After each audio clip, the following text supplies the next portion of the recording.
أعوذ بالله من الشيطان الرجيم. بسم الله الرحمن الرحيم. Assalamualaikum warahmatullahi wabarakatuh. Alhamdulillah, masih lagi kita dapat bersama-sama pada hari yang berbahagia ini.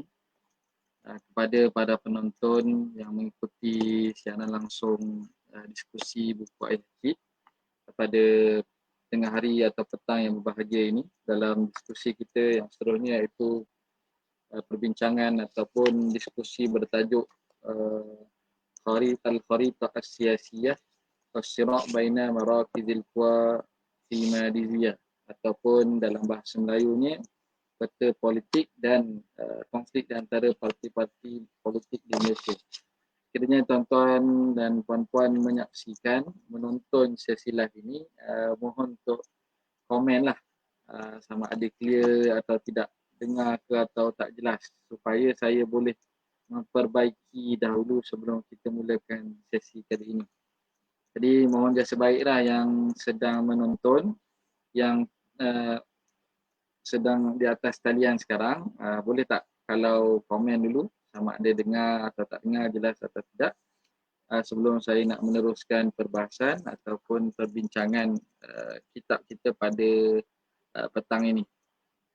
Nampaknya dah ada beberapa orang yang dah masuk. Boleh tak maklumkan sama ada clear atau tidak. Kemudian jemputlah untuk share maklumat-maklumat ini supaya kita masing-masing mendapat makluman, kita tahu apa yang telah akan kita bincangkan pada hari ini, insyaAllah.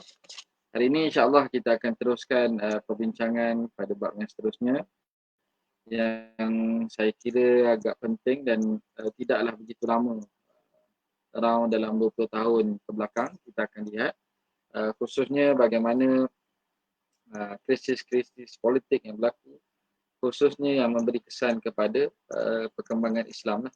Kita dah bahaskan dan lihat sebelum ini bagaimana sebelum pembentukan Malaysia, ratusan tahun dahulu bagaimana, kemudian pembentukan Malaysia, kemudian krisis-krisis politik yang berlaku, dan hari ini kita akan lihat krisis politik yang berlaku selepas pada kemenangan PAS di Terengganu dan di Kelantan. Lepas itu macam mana pula selepas PAS keluar daripada kerajaan perpaduan. Jadi tuan-tuan dan puan-puan sekalian, sebelum itu kita mulakan majlis kita dengan umur kita Al-Fatihah.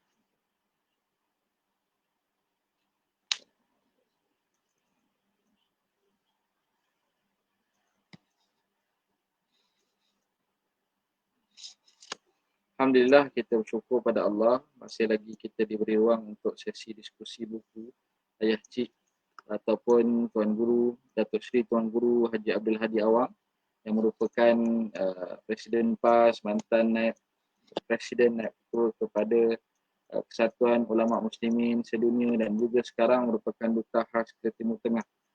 Ayah Cik ini seorang yang sangat alim, seorang yang sangat luas pengetahuan dia. Tuan-tuan kalau nak lihat perbahasan beliau, boleh buka di YouTube, banyak beliau menerangkan atau berkongsi berkenaan dengan sejarah. Bahkan bukan setakat sejarah, berkaitan dengan hukum hakam pun ada, berkaitan dengan akidah pun ada, berkaitan dengan sirah pun ada, semua. Banyaklah yang dibahaskan. Cuma yang saya nak sentuh hari ini adalah berkaitan dengan sejarah. Bagaimana dari sudut aspek sejarah ni, sekiranya kita memahami, maka kita fahami apakah mengapa parti Islam khususnya bertindak sedemikian dalam ijtihad politik mereka. Parti Islam, kalau kita review balik ataupun kita flashback balik apa yang telah kita bahaskan daripada permulaan merdeka lagi, perjuangan itu sudah jelas. Pada perjuangan untuk mendapat kemerdekaan, tertubuhnya Hizbul Muslimin, semuanya ada agendanya adalah agenda Islam. Dan pertentangan antara Islam dan sekularisme ini sangat-sangatlah jelas. Sangat-sangatlah jelas. Apatah lagi yang kita dah bahas pada minggu lepas, selepas pada keluarnya penjajah melahirkan orang-orang yang berfikiran seperti mereka. Banyak kesan-kesan yang dibuat oleh penjajah setelah strategi-strategi yang mereka aturkan. Kalau tuan-tuan nak tengok, boleh baca buku ini ataupun boleh lihat pada pada sesi yang lepas kita dah bahaskan pun. Kemudian setelah merdeka kita dah lihat bagaimana usaha seterusnya yang dibuat oleh British untuk menggabungkan negeri-negeri atau wilayah-wilayah lain seperti Sabah dan Sarawak dan juga Singapura mempunyai agenda yang tersendiri. Munculnya Suruhanjaya Kobot yang membuat referendum. Kemudian selepas itu bom jangka yang disebut oleh Tuan Guru, akhirnya berlaku rusuhan kerana ada kenyataan-kenyataan yang sangat sensitif dan sangat-sangat memberikan suatu kontroversi besar. Antaranya Lee Kuan Yew ketika itu ketua PAP di Singapura nyatakan bahawa sekarang bukan lagi majoriti Melayu. Banyak lagi lah kenyataan-kenyataan yang berbaur kontroversi kerana agenda Malaysia yang dibawa. Akhirnya selepas pada Pilihan Raya 1962, ingat saya 1959. Kalau saya tak ingat spesifik tadi boleh rujuk nanti. Ketika itulah berlakunya satu selepas beberapa hari daripada kemenangan. Kali pertama kerajaan pusat, kerajaan perikatan ketika itu mendapat kerusi yang kurang daripada 2/3 ataupun dapat paling sikitlah majoriti. Maka ketika itulah timbulnya konflik 13 Mei. Akhirnya usaha untuk menenangkan, maka ketika itulah Perdana Menteri ketika itu Tun Razak meminta ataupun mengajak PAS untuk menyertai kerajaan perpaduan untuk mengukuhkan kedudukan orang-orang Melayu ketika itu. Kenapa bukannya atas waktu bangsa? Sekiranya kita tengok daripada awal, kita baca buku daripada awal, kita nampak bahawa perjuangan walaupun yang disebut perjuangan Melayu bukanlah Melayu yang di-highlightkan, tetapi kita kena faham atau kita kena jelas Melayu yang difahamkan, yang diperjuangkan oleh PAS ni adalah untuk menjamin hak-hak Islam itu sendiri, kedudukan Islam. Kerana kita dah faham dari sudut sejarahnya, ketamadunannya, tanah Melayu ini berdiri kukuh dengan syariat Islam ataupun seni-seni nilai-nilai Islam sejak zaman berzaman lagi. Justru dengan peningkatan migran ataupun orang-orang di luar daripada luar dari Malaysia, luar daripada tanah Melayu, kemudian lebih ramai, kemudian menyebabkan nisbah penduduk Melayu atau Islam itu berkurangan. Menyebabkan tercetusnya kontroversi ketika mereka-mereka yang kebanyakannya yang disusun oleh penjajah ketika itu China di bandar, India di estate. Jadi menyebabkan beberapa bandar ni dimenangi besar, menang besar. Sebab apa? Mereka mempunyai nisbah yang besar. Selepas berkrisis, lepas masuk kerajaan perpaduan, maka di sinilah bermulanya usaha-usaha PAS inisiatif untuk dakwah ataupun mengembangkan Islam. Dalam soalan lepas saya minta untuk penonton senaraikan dua je contoh apa yang PAS telah buat untuk usaha Islamisasi. Tuan boleh baca dalam banyak kajian-kajian dibuat atau penulisan-penulisan buat. Ada pun buku pun. Sejarah tidak boleh dipadam lah. Antara yang saya tak boleh sebut lah, ada soalan kuis tu boleh tengok pada inisiatif yang lalu, pada sesi yang lalu. Banyak inisiatif PAS ketika PAS bersama dengan kerajaan pada ketika itu. Selepas pada akhirnya berlakunya darurat di Kelantan dan berlakulah apa yang berlaku, PAS ditendang keluar daripada kerajaan daripada Barisan Nasional ketika itu. Setelah ada kerajaan perpaduan, maka dibentuk Barisan Nasional, PAS antara pengasas Barisan Nasional. Akhirnya selepas PAS ditendang keluar, maka pilihan raya yang seterusnya, ingat saya 60 lebih, 1960 lebih, PAS kalah teruk ketika itu. Maka episod politik berterusan hingga ke bab yang seterusnya. Maka di sinilah pada bab yang seterusnya ni Cik membahaskan atau bercerita tentang bagaimana proses pengalaman eksperimen ataupun pengalaman PAS dalam bertahaluf dengan parti pembangkang. Kita dah cerita dah pernah sebelum ni dah pernah ada tahaluf di Kelantan. Cuma ni tahaluf yang lebih dahsyat lagi lah, termasuklah apa yang berlaku pada 1999 dan raya 1999 yang menyaksikan PAS menang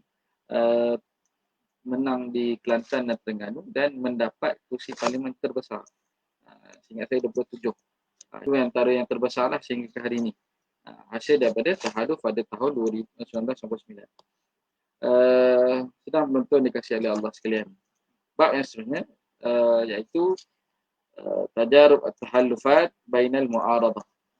Bagaimana eksperimen ataupun pengalaman PAS dalam bertahaluf antara parti-parti pembangkang.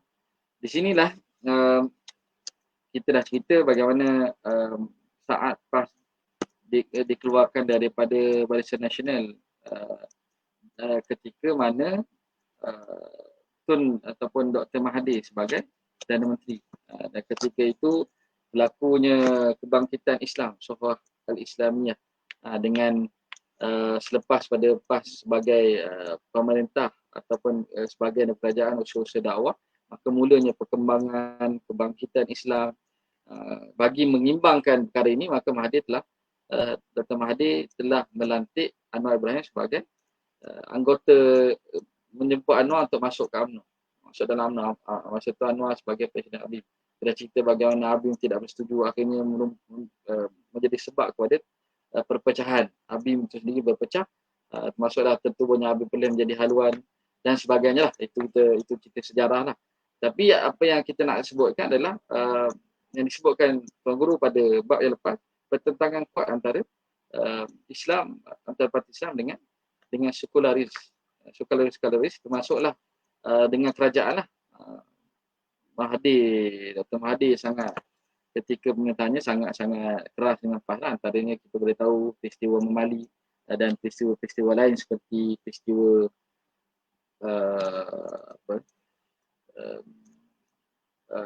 yang disebut banyaklah tulisan-tulisan tentang bagaimana para pensyarah ataupun pekerja kerajaan, staf-staf kerajaan yang menyokong pembangkang ketika itu memang di blacklist ataupun diambil tindakan.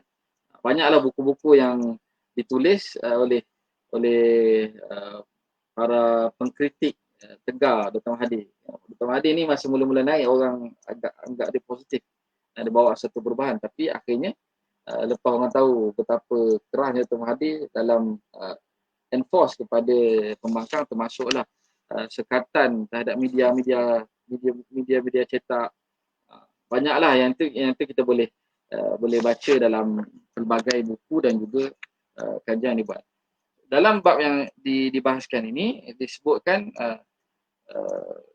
berterusan kepimpinan Mahathir, cuma ketika ini berlaku pertembungan antara Mahathir dan juga Kuli Tengku Razali Hamzah. Ketika ini Mahathir bersama dengan Anwar bertentang dengan Tengku Razali Hamzah yang ketika itu sebelum ini menjadi kementerian, Menteri Kewangan. Banyaklah Kuli ni kalau kita tengok dari sudut prestasi dan dari sudut sejarah ni banyak jasa-jasa beliau, antara sumbangan-sumbangan yang beliau buat, antara Menteri Kewangan yang cekap. Dan ketika inilah berlakunya pemilihan UMNO dan mereka bertembung sama sendiri. Akhirnya di sini disebut mulanya politik wang bermula daripada krisis pertembungan antara Kuli dan Mahathir. Di sini adalah tim-tim Kuli menyatakan bahawa Mahathir, Dr. Mahathir mula mengaturkan strategi dalam bentuk kewangan. Yang ni boleh tanya, ini banyak saya berbual dengan orang-orang UMNO pun memang diakui. Sebutkan macam mana ketika itu berlaku beli kawasan, Allah Alam lah. Cuma akhirnya sebab ketika itu kalau kita melihat, baca beberapa pandangan ataupun artikel-artikel daripada orang-orang lama yang menceritakan, ketika itu nampak seolah-olah kekuatan pengaruh Kuli itu melebihi Dr. Mahathir sendiri. Namun akhirnya berlakulah apa yang berlaku, iaitu kekalahan Kuli menyebabkan beliau keluar daripada UMNO dan membentuk parti baru, iaitu Parti Semangat 46. Tetap juga berteraskan semangat nasionalisme dan sekularisme. Itu yang menjadi asas kepada perubahan Semangat 46. 1946 diambil daripada semangat UMNO yang lama. Seolah-olah mengimbau bagaimana perjuangan UMNO, jadi nak kembali ke UMNO yang asal. UMNO yang asal lah, salah lah. Kemudian di sinilah Parti Islam atau PAS ni bergabung, bertahaluf, ini buat kerjasama politik bersama dengan parti Parti Semangat 46 ini, dan pada menjadi syaratnya adalah supaya PAS menjadi peneraju kepada wilayah, yakni negeri Kelantan, Terengganu dan Kedah. Dan antara syarat lain dalam kerjasama politik ini adalah PAS dibenarkan untuk melaksanakan sistem Islam dalam pemerintahan. Juga dalam pelaksanaannya secara bertadarusnya, secara berperingkat-peringkat. Ini menjadi syarat PAS dalam tahaluf bersama Semangat 46 untuk menghadapi PRU yang seterusnya. Ketika ini Tuan Guru sebut fokus utama adalah untuk memenangi kawasan yang majoriti Muslim. Sebab itulah disasarkan Kedah, Terengganu dan Kelantan. Ini apa yang dibincangkanlah, apa yang dibincangkan sebelum berlakunya pilihan raya. Maka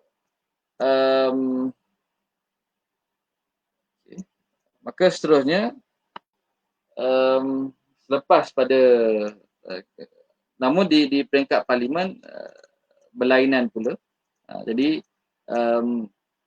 walaupun PAS menyedarilah, satu, kita dah bincang pada bab yang sebelum ni bagaimana strategi jahat yang dibuat oleh UMNO ketika itu ataupun Dr. Mahathir ketika itu adalah persepadan semula. Jadi bila persepadan semula di sini dapat kita lihat ketika itu lagi gerrymandering ini, iaitu perubahan ataupun corak yang ditetapkan oleh pemerintah semasa lah. Jadi tanpa ada satu garis panduan yang jelas, menyebabkan boleh disalahguna lah, dan memang disalahguna.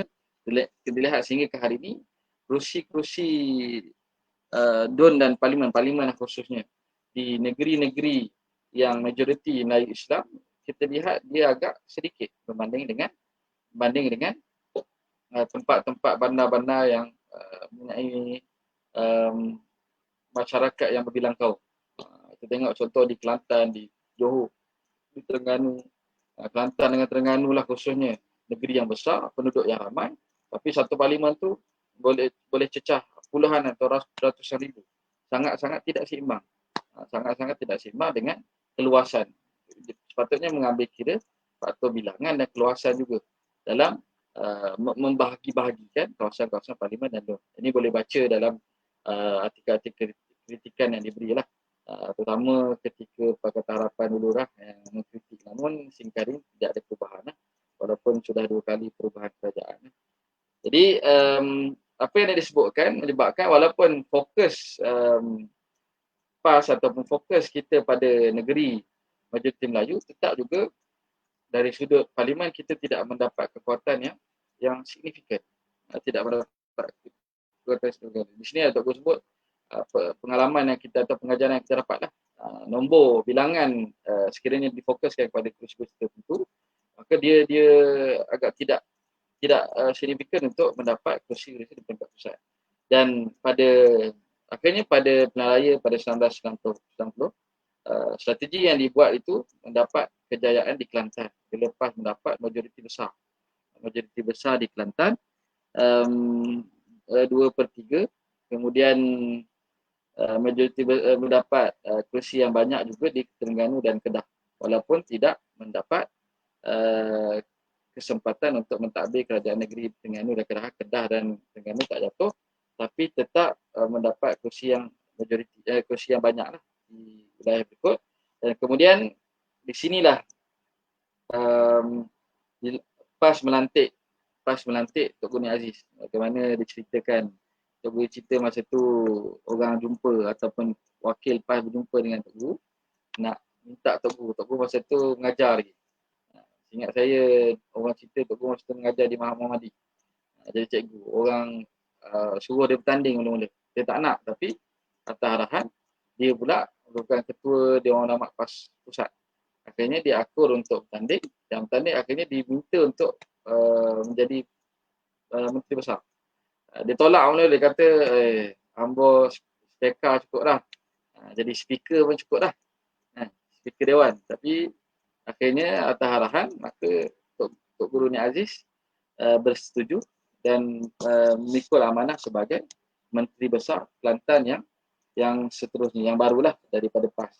Ini bermulanya pemerintahan atau pentadbiran PAS di Kelantan sehingga ke hari ini dah mencecah 20 tahun.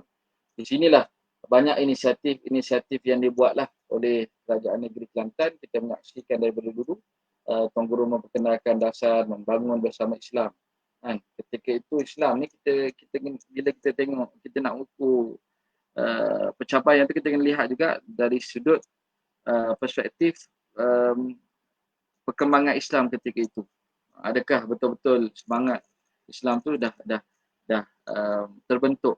Kita dapat lihat bagaimana komen-komen terhadap idea pelaksanaan PAS mengemukakan idea, antaranya banyaklah idea-idea ni, cuma yang menjadi kontroversi adalah ketika PAS ingin melaksanakan hukum hudud ataupun enakmen kanun jenayah syariah. Ketika PAS berusaha untuk membentangkan dan melaksanakan perkara ini, maka di sinilah banyak pertentangan yang hebat. Antaranya mendapat saman daripada UMNO Kota Baru, Zaid Ibrahim.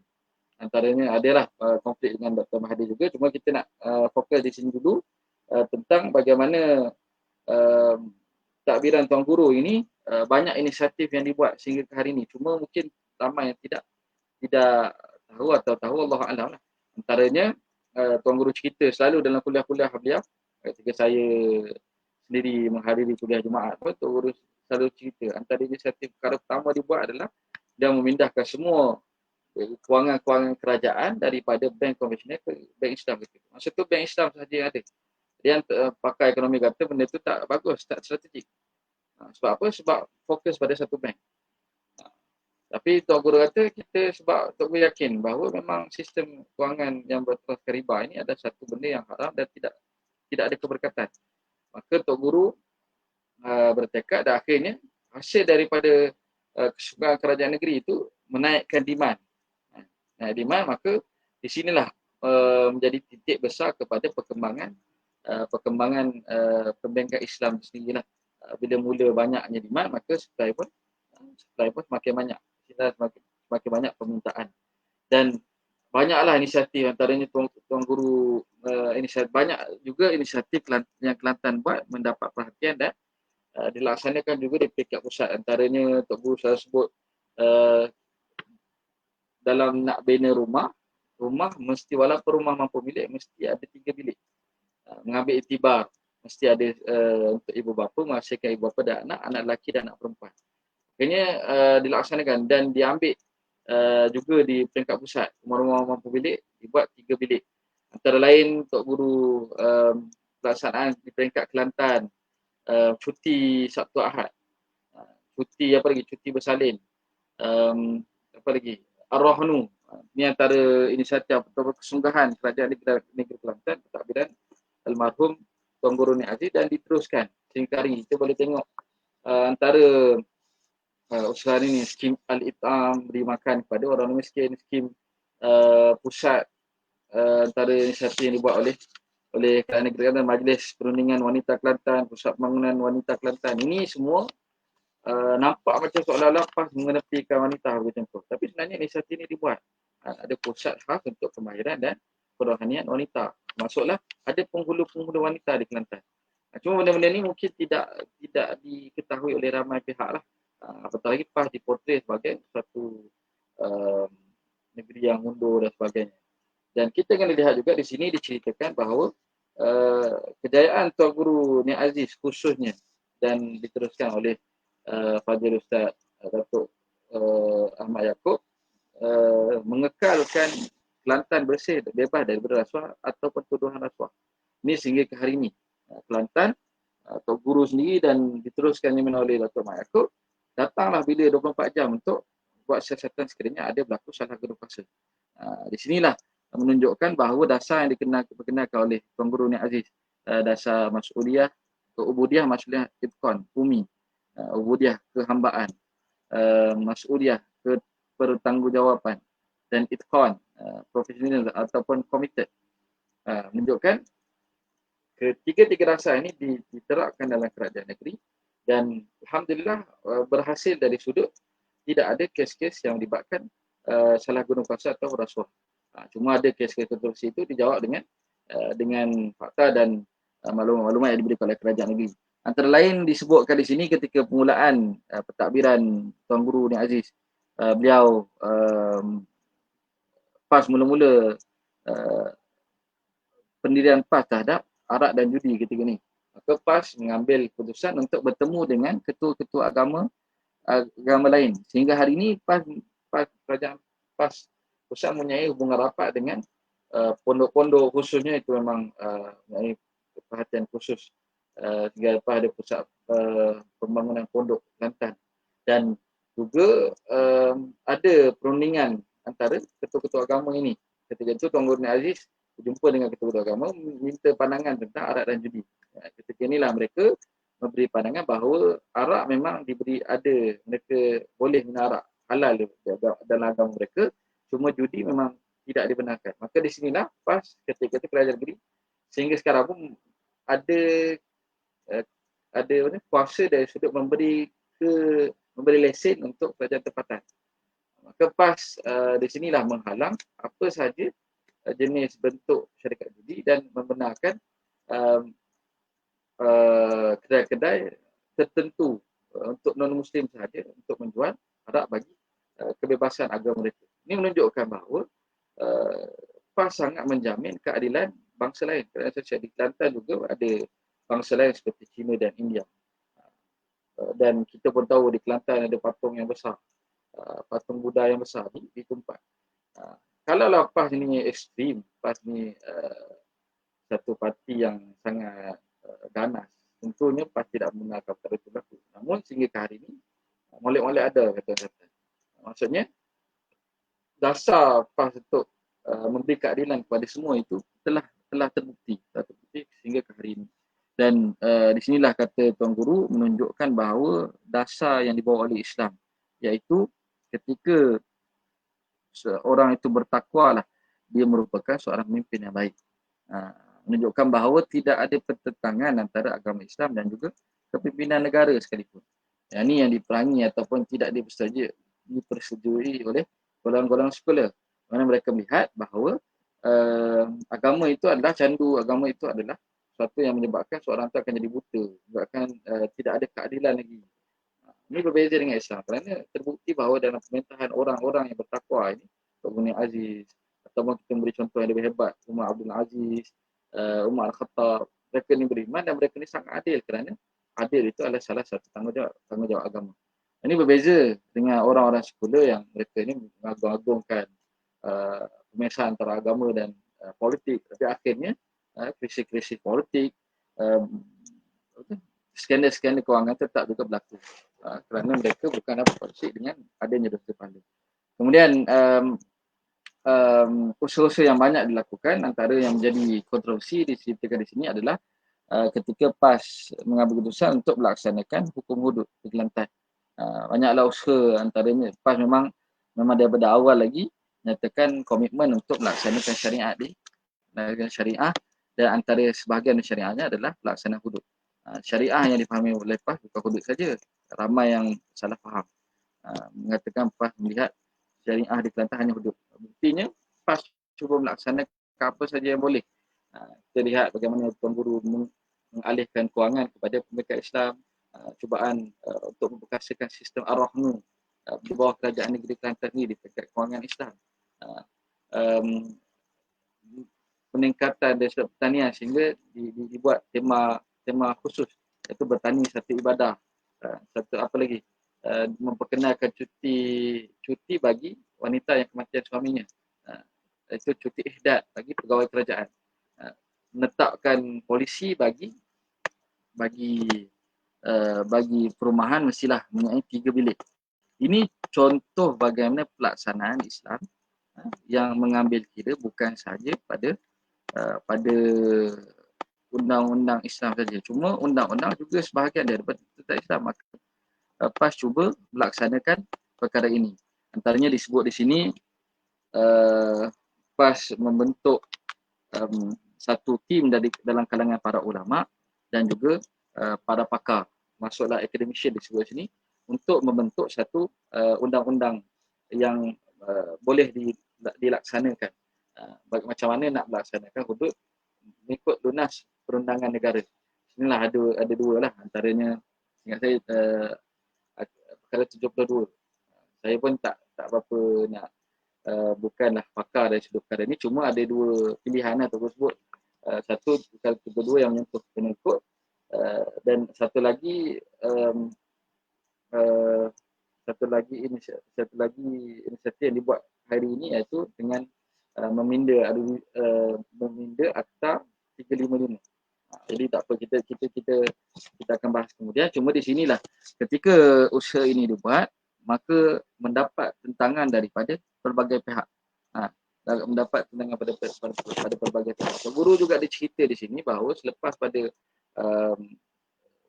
terbentuknya EKGS itu sendiri, enakmen itu sendiri, PAS melaksanakan pelbagai usaha untuk menerangkan kepada orang-orang Islam dan bukan Islam bentuk pelaksanaan itu sendiri. Dilaksanakan pelbagai seminar, dilaksanakan pelbagai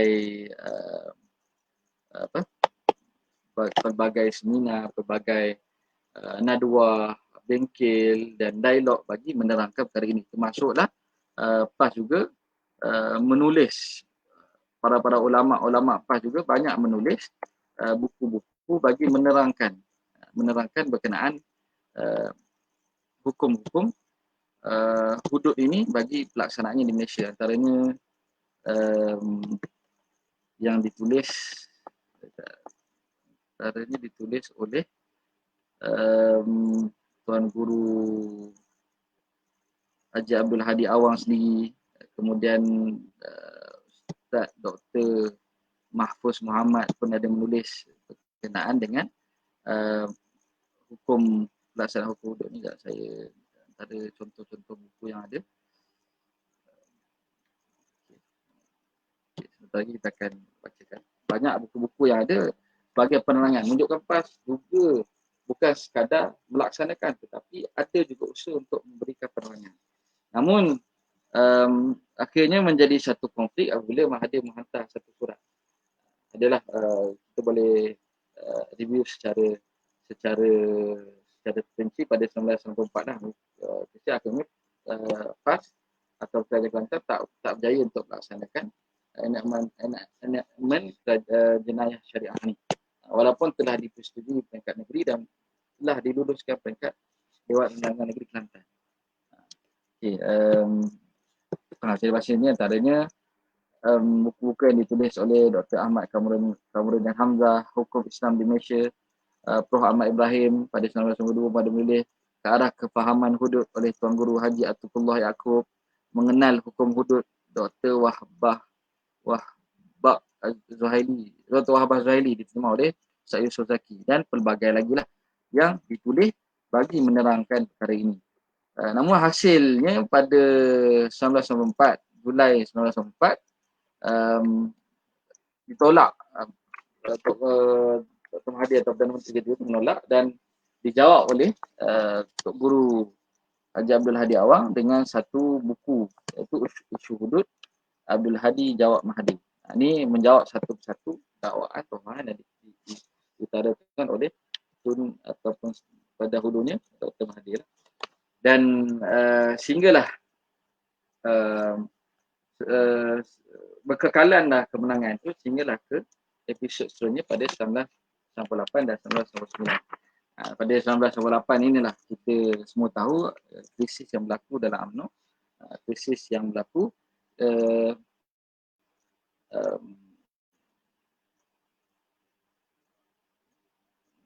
ketika inilah sebelum tu pada tahun 1995 semangat 46 keluar daripada gabungan bersama PAS, memang putus tahaluf dengan PAS, dan pada seterusnya berlaku krisis UMNO. Dan masa tu Puli masuk balik UMNO, dan berlakunya krisis di antara Tun Mahathir atau Dr. Mahathir bersama dengan Anwar Ibrahim. Ini kita semua sudah maklum rasanya krisis yang berlaku antara Mahathir ketika itu Presiden UMNO dan timbalan Presiden ketika itu adalah Anwar Ibrahim. Anwar Ibrahim ketika itu timbalan Perdana Menteri TPM, jawatan yang sangat tinggi. Ada yang kata ketika Tun Mahathir terjejas ataupun kerana pengaruh Anwar Ibrahim telah kuat dalam UMNO. Anwar bawa semangat Islam yang sesuai dengan jiwa sebagai ahli UMNO. Ada yang katakan apa yang Mahathir ada krisis akhlak dan sebagainya. Wallahu a'lam, kita tak tahu apa yang sebenar, cuma mengikut lembaran sejarah akhirnya berlakulah konflik yang semakin membesar dengan berakhirnya dengan pemecatan Datuk Seri Anwar Ibrahim. Dan ketika inilah timbulnya dakwaan terhadap kes khalwat Datuk Seri Anwar Ibrahim. Khalwat ke kes khalwat dia tak dinyatakan secara jelas, cuma kita tahulah sebab ada beberapa kes yang disabitkan masa tu macam-macam lah masuk dalam mahkamah dan mencetuskan satu semangat reformasi gitu-gitu. Ketika Anwar Ibrahim dipecat, dipecat dan ketika itu dituduh dan akhirnya dimasukkan ke dalam penjara. Ketika itulah berlaku satu demonstrasi besar-besaran. Dikatakan semangat kebangkitan Islam itu memuncaklah ketika itu pada tahun 1998 itu. Dan ketika ini Anwar dah keluar daripada UMNO, maka dia menubuhkan Anwar pun menubuhkan parti yang baru berteraskan pragmatis, sekular pragmatis, kerana memang secara asalnya parti yang berbidang kaum lah. Maksudnya parti ini mengandungi semua kaum dan agama. Semua masuklah masa ni, semua penyokong Pak Anwar, yang kiri, yang kanan, dan bekas-bekas pegawai kerajaan ketika itu yang bersama dengan Anwar semua keluar dan bersama Anwar dalam Parti Keadilan Rakyat. Itu Keadilan Rakyat. Masa tu adalah perubahan nama lah, ada Parti Rakyat, kemudian Parti Keadilan, kemudian akhirnya sekarang yang kita kenali sebagai Parti Keadilan Rakyat. Dan ketika inilah berlakunya ataupun PAS berbuat keputusan zaman ketika itu Ustaz Fazil Noh mengambil keputusan untuk bertemu dengan Datuk Seri Anwar Ibrahim. Ramai ada yang tidak setuju, tapi memang mereka ni rapat sejak dari Habib lagi dan mereka bertemu. Dan ketika ini PAS secara kolektifnya, secara parti berbincang dan buat keputusan untuk mengadakan tahaluf bersama dengan Parti Keadilan Rakyat dan juga Parti PAP. Dia bermulalah pada 1999 ini gabungan baru di bawah nama Barisan Alternatif, walaupun tidak dah didaftarkan Barisan Alternatif ni. Ada empat parti, PAS, Parti Keadilan, DAP dan Parti Rakyat, PRM sajalah. Kemudian di sini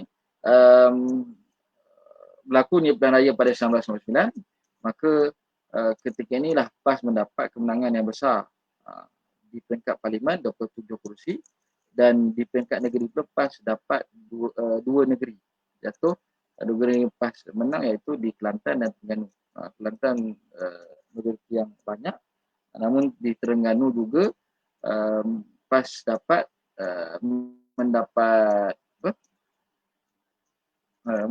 menang sebagai sebuah kerajaan. Maksudnya hanya UMNO menang 4 je daripada total 32 kursi. Dari 32 UMNO 4, sebenarnya PAS. Dan masa inilah Tuan Guru Haji Abdul Hadi Awang menjadi Menteri Besar. Dan banyak juga inisiatif yang dibuat, antaranya dihapuskan tol, bukan cukai pintu, banyaklah beberapa inisiatif yang baik dilaksanakan. Antaranya undang-undang tanah. Ini kalau menarik untuk dikaji macam mana pelaksanaan kerajaan Terengganu ketika tahun 1999 sehingga ke 2004. Saya tak ulaskan kerana kita dah sampai 4.30, dah sampai ke penghujung, dah hampir ke penghujung. Kita nak habiskan bab ni, ada beberapa peristiwa lagi. Kemudian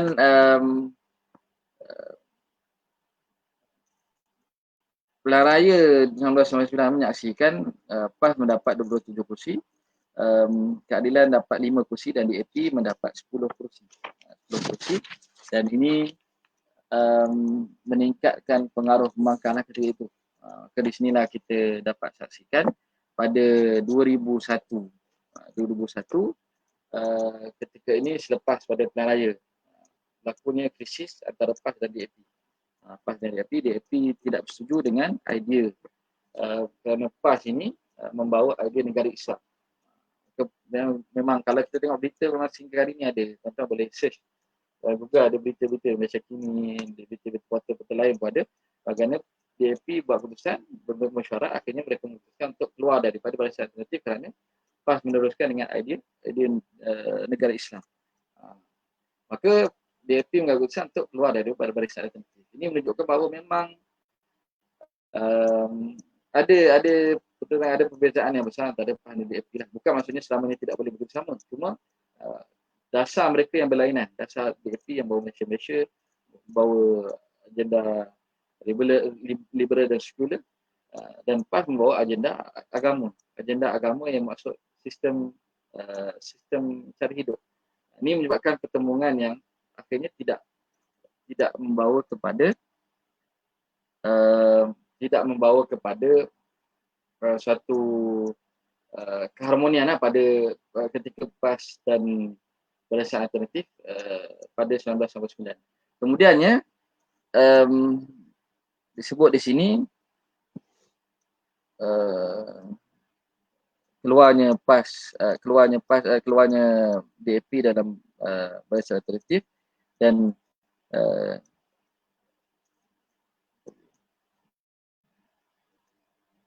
ini adalah Tok Guru cerita tentang dinafikan hak royalti, ini pun ada. Namun kita teruskan ketika selepas Raya 1999 menyaksikan selepas pada PAS tidak lagi ataupun DAP tidak lagi bersama dengan barisan alternatif, pada seterusnya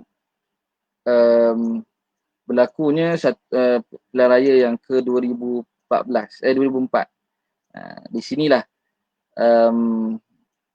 pada 2004 ini PAS mendapat kekalahan teruk.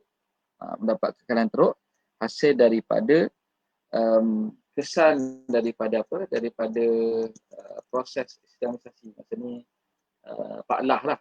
Kesan daripada semangat keislaman yang dibawa oleh Pak Lah. Pak Lah muncul, kita nampak bila Pak Lah muncul bawa semangat Islam ni, maka di sinilah menggunakan pengaruh PAS kalah teruk jatuh di Terengganu dan di Kelantan. Di Kelantan PAS menang tapi kemenangan tipis lah. Saya ingat ketika itu PAS beberapa kursi dan pada penghujung dalam sesi penggal itu hampir tinggal satu kursi saja membezakan antara PAS dan UMNO, menyebabkan PAS masih lagi berdiri sebagai sebuah kerajaan. Dan pada 2008, kalau kita ringkaskan sebelum kita dah masuk 4.30 ni, banyak juga soalan ni, nanti kita jawab pada sesi seterusnya lah, sebab hari ni kita start lambat jadi kita dah kelewatan sedikit. Tok Guru ceritalah, banyaklah cerita pada 2004 ni, usaha PAS mengambil pengajaran daripada apa yang berlaku dan usaha PAS untuk menguatkan balik semangat Islam, menguatkan balik anggota-anggota PAS untuk memperkukuh kedudukan PAS untuk menghadapi keadilan seterusnya. Pada 2008 ketika ini belum lagi ada satu ikatan rasmi, maksudnya yang kita sebut sebagai Pakatan Rakyat masih lagi belum terbentuk. Cuma mereka semua bersetuju, sepakat secara keputusan bersamanya adalah tidak akan bertanding satu lawan satu melawan dengan kerajaan ketika itulah, kerajaan UMNO, Kerajaan Barisan Nasional. Maka di sinilah menyaksikan selepas pada pilihan raya yang ke-13 ke-13 2008 ke-12 pilihan raya ke-12 menyaksikan kemenangan PAS di peringkat negeri Terengganu, di peringkat negeri Kedah dan Perak. Sini mulalah pembentukan. PAS akhirnya bermesyuaratlah macam mana, sama ada nak meneruskan, sama ada nak bersama siapa ni. Tapi akhirnya PAS memutuskan untuk bersama dengan Pakatan Rakyat. Sebelum ini, sebelum pilihan raya itu tidak ada kerjasama lagi. Kerjasama atau Pakatan Rakyat itu terbentuk selepas ada pilihan raya 2008. Dan sinilah Kedah dapat di bawah kepimpinan almarhum Ustaz Azizan, dan Perak ketika itu dengan gabungan antara PAS, JAP dan PKR jaya untuk menawan negeri Perak, dan Terengganu mendapat majoriti yang banyak lah. Cuma Terengganu masih lagi tidak berjaya mentadbir negeri Terengganu. Kemudian seterusnya kita cuba habiskan bab ni sebelum 45 lah kot. Okay, kemudian selepas dalam pilihan raya 2008 tu menyaksikan kali pertama, kali kedua lah, kali pertama lah bagi Barisan Nasional tidak mendapat majoriti 2/3. Di sinilah Tun Abdullah Badawi ketika itu masih belum Tun, didesak oleh Tun Mahathir dan beberapa kepimpinan orang ulama UMNO untuk meninggalkan UMNO. Sebab apa? Sebab keputusan yang teruk lah, keputusan yang tidak merangsangkan bagi UMNO. Maka di sinilah Tun Abdullah Badawi mengambil keputusan untuk keluar ataupun meletakkan jawatan sebagai Presiden UMNO dan juga Perdana Menteri. Kemudian pada menuju ke di sini banyak polisi-polisi kerjasama dibuat antara dalam Pakatan Rakyat sendirilah. Dan kita pun menyaksikan menuju ke PRU 12 itu, PRU 13. PRU 13 ni dia rancak sikit. Maksudnya hampir-hampir semangat tu seolah-olah Malaysia ni dah hampir dijatuhkanlah Kerajaan Barisan Nasional gitu. Kalau kita ingat semangat kuasa rakyat lah, apalah pelbagai istilah, apalah saya pun tak ingat, inilah masanya lah, pelbagai lah istilah-istilah. Maksudnya memang mood untuk menawan kerajaan Malaysia. Namun ketika ini berlaku sedikit perbezaan. Bila PAS mencadangkan calon untuk Perdana Menteri ataupun ketua yang akan mengetuai delegasi ataupun sekiranya PAS, sekiranya Pakatan Rakyat menang, PAS mencadangkan anggota sebagai seorang anggota daripada parti UMNO, yang mana PAS mencadangkan untuk unity government. PAS mencadangkan unity government. Ini zaman Pak Lah, sebelum Pak Lah turun, tapi mendapat tentangan daripada parti-parti lain lah, khususnya parti-parti pembangkang. Kerana kata Tok Guru, kerana khawatir kekuatan ataupun kesatuan daripada orang-orang Islam lah, kesatuan Muslimin khususnya dalam kerajaan. Jadi ketika zaman Pak Lah ni, Tok Guru sendiri melontarkan idea untuk unity government, yang akhirnya semua hampir parti DAP, PKR mengeluarkan idea yang hampir serupa ketika zaman Dr. Najib lah. Ini yang Tok Guru ceritalah apa yang berlaku, ada pertelingkahan ataupun perbezaan pandangan juga. Dan pada ketika pada 2012 iaitu PRU yang ke-13, di sinilah yang saya sebutkan tadi, untuk memilih siapa yang mengetuai delegasi pembangkang ini, ada yang mencadangkan mereka terus mencadangkan Datuk Seri Anwar lah sebagai pemimpin. Adapun PAS ketika itu mencadangkan untuk mengambil seorang yang berpengalaman, seorang yang punya pengalaman, punya pengaruh yang besar, yang dia ini sebahagian daripada anggota parti atau ahli parti kerajaan. Ini boleh kaji sendiri lah siapa nama saya tak sebutkan sini sebab Tok Guru pun tak sebutkan. PAS mencadangkan beliau sebagai untuk mengetuai kerana dia dilihat mutabil, dilihat dapat memberi hak kepada yang sepatutnya, kepada Islam, kepada non-Muslim, dapat menyelesaikan isu-isu ekonomi, dan sangat-sangat disebut oleh Tok Guru ni sangat sesuai lah, khususnya dengan agenda PAS itu sendiri. Namun di peringkat Pakatan Rakyat tidak bersetuju dan terus mencadangkan khususnya penyokong-penyokong dia lah, terdiri daripada pelbagai kaum, khususnya daripada pelbagai kaum, dan akhirnya mereka mencadangkan untuk terus dengan Datuk Seri Anwar Ibrahim sebagai ketua delegasi pembangkang.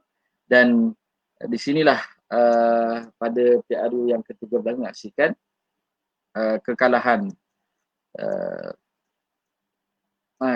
di negeri Kedah. Kedah jatuh balik dan Perak sebelumnya berlaku pengkhianatan, akhirnya jatuh negeri Perak.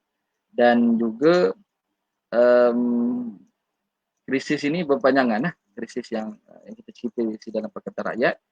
Ketika ini walaupun Kelantan dapat Kelantan dan Terengganu dapat menang, walaupun apa yang berlaku di Kelantan dan Terengganu dapat kursi yang banyak, tapi Terengganu tidak berjaya untuk membentuk kerajaan. Ingat lagi kalau kita boleh review balik bagaimana krisis di Terengganu antara Mat Said dengan Idris Yusof. Adalah cerita-cerita dengan Najib dan sebagainya, akhirnya bawa kepada pemecatan ataupun penukaran Menteri Besar daripada Mat Said kepada Cikgu Razif. Ini semua cubaan untuk bersama untuk mengajak PAS bersama dengan pakatan mereka sendiri. Menunjukkan ketika itu PAS mempunyai majoriti yang besar lah sebagai pembangkang di Terengganu.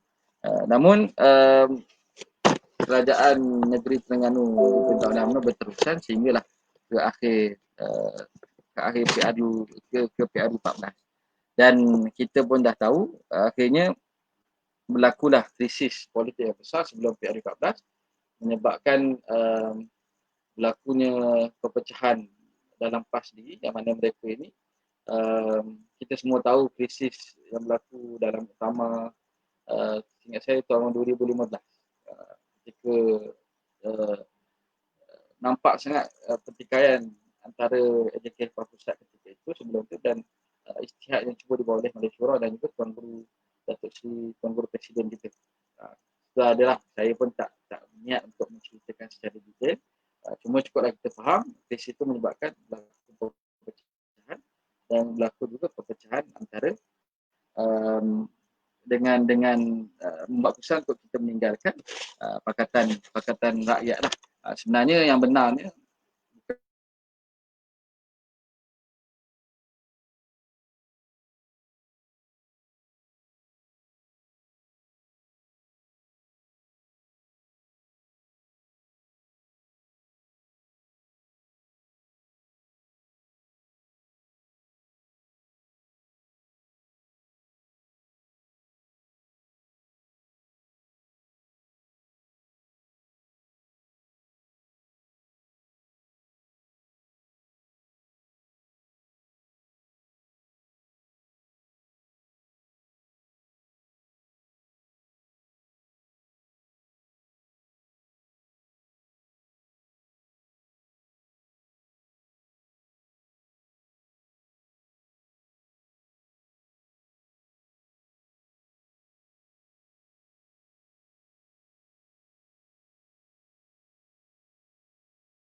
Mohon maaf atas kesulitan teknikal tadi. Saya ada masalah sikit. Untuk masalah sikit. Jadi kita sebagai penutup, ingin saya utarakan beberapa perkara lah.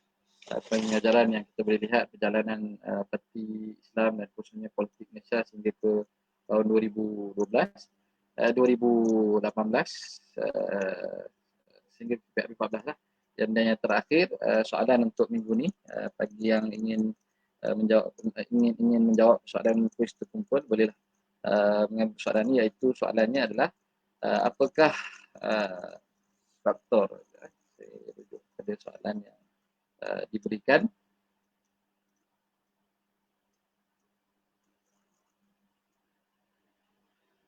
Okay, soalannya mudah saja. Apakah uh, faktor DAP keluar daripada barisan alternatif pada 2001, pada tahun 2001? Okay, soalannya mudah saja. Apakah faktor DAP keluar daripada barisan alternatif pada tahun 2001? Faktor ataupun sebab DAP keluar daripada barisan alternatif pada tahun 2001. Jadi itu saja daripada kami. Mohon maaf atas segala kesulitan dan masalah yang berlaku. Semoga Allah SWT merahmati kita dan memberikan kita ilmu dan ilmu yang bermanfaat serta mendapat hidayah daripada Allah SWT. Untuk sahabat yang bertanya beberapa soalan ni, saya akan jelaskan pada kemudian hari lah, insyaAllah. Allah Alam. Assalamualaikum warahmatullahi wabarakatuh.